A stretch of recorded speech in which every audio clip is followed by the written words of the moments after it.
साथ साथ हेल्थ का बजट जो है, जो बढ़ाया जाना चाहिए था, हेल्थ का बजट नहीं बढ़ा है, एजुकेशन का बजट नहीं बढ़ा है। सवाल ये है कि जो SC ST के OBC के बच्चे हैं वो विदेश पढ़ना चाहते हैं, उनके लिए क्या प्रावधान किया सरकार ने। SC ST OBC के लिए जो कोई कल्याणकारी योजना मुझे पूरे बजट में नहीं दिखाई दी। साथ साथ आज भी विकसित भारत की बात हुई है, हेल्थ जो है वो प्राथमिकताओं में नहीं है सरकार की, क्योंकि जो सूची उन्होंने दी है नो विकसित प्राथमिकताओं की सूची, उसमें नहीं है हेल्थ। और आज भी अगर भारत में गटर में लोग जान दे रहे हैं और आज भी जो है भारत का मतदाता गटर में उतर रहा है, तो सफाई कर्मचारियों के लिए क्या किया आपने? सफाई कर्मचारियों के लिए अलग से बजट की व्यवस्था होनी चाहिए थी। और इससे समस्या से, राष्ट्रव्यापी समस्या जो गटर की है, इससे निजात दिलाने के लिए आपको जो है एक अलग से बजट की व्यवस्था करनी थी। मशीनें आप चाहें तो सब जगह लगवा सकते हैं, तो लोगों की जान सुरक्षित हो जाए, और रोजगार दे सकते हैं, तो रोजगार नहीं दिया गया। तो ऐसा लगता है कि ये बजट खोखला है, और खोखले बजट से जो उम्मीदें जनता को थी, जनता ठगी गई।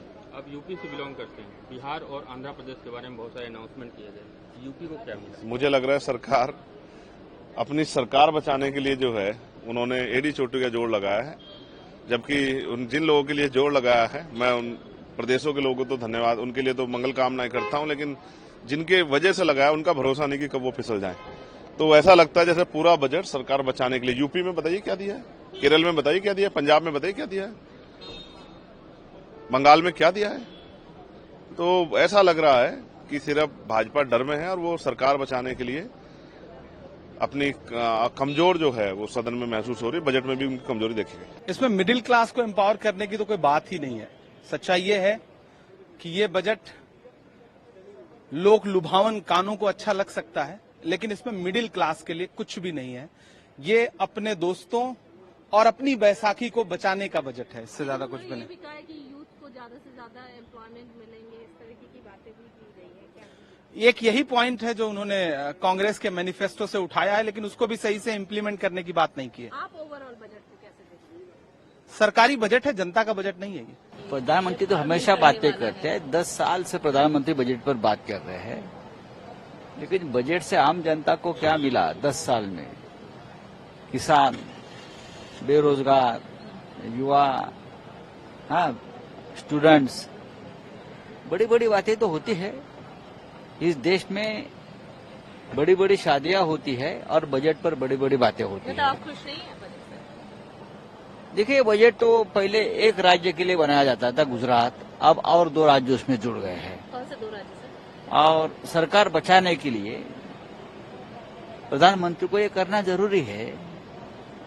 कुर्सी बचाने के लिए बजट बनता है, देश के लिए नहीं बनता है, ये हमने पहली बार देखा है। उसको बचाने का ये बजट है और करीब करीब ये पूरे देश को इग्नोर किया गया है। अयोध्या को इग्नोर किया गया है, उत्तर प्रदेश को इग्नोर किया गया है। उत्तर प्रदेश वो प्रदेश है जिसने 1 दर्जन से ज्यादा देश को प्रधानमंत्री दिया है, देश की राजनीति को बदलता है, देश को राजनीति की दिशा और दशा को तय करता है, पूरी तरह से इग्नोर किया है। और ये कुर्सी बचाने का बजट है, इसीलिए 2 स्टेट को प्राथमिकता दी गई है और पूरे देश को इग्नोर किया गया है। ये भारतीय जनता पार्टी के लिए महंगा पड़ेगा। पूरी तरह से निराशाजनक, गांव खेती सबकी अनदेखी की गई। एग्रीकल्चर सेक्टर के लिए जो अलॉटमेंट हुआ है वो नेग्लिजिबल है। बिहार और आंध्र प्रदेश के बारे में बार बार अनाउंसमेंट किए गए। अनाउंसमेंट वहाँ के नेताओं को सोचना चाहिए कि इतने बड़े राज्यों के लिए छोटी बहुत अनाउंसमेंट हुआ है, दैट इज इनसफिशिएंट। क्या यूपी को कुछ उम्मीदें थी? यूपी का पे खरा उतर पाए? दुखद बात यह है कि यूपी का तो नाम ही नहीं लिया गया। यूपी को देने की तो बात छोड़िए, हिंदुस्तान के सबसे बड़े राज्य का पूरे 1.5 घंटे के भाषण में श्रीमती निर्मला सीतारमण ने नाम तक नहीं लिया। नाम देने की तो बात है। सरकार बचाओ बजट थी, इसमें केवल उन एलाइज पार्टियों के प्रदेशों को ज्यादा प्राथमिकता दी गई जिन लोगों ने इस सरकार को समर्थन देकर के सरकार बनाने में भूमिका अदा की। जहां तक उत्तर प्रदेश का मामला है, उत्तर प्रदेश में जबकि 80 सांसद आते हैं, हमारी आबादी भी सबसे ज्यादा है, हमारी आवश्यकताएं भी सबसे ज्यादा है, ये हृदय प्रदेश है, लेकिन बड़ी निराशा हुई कि उत्तर प्रदेश के बारे में बजट में जो स्थान मिलना चाहिए वो प्रावधान नहीं किया गया। यहाँ तक कि उत्तर प्रदेश का नाम भी बजट में एक बार कहीं से नहीं आया।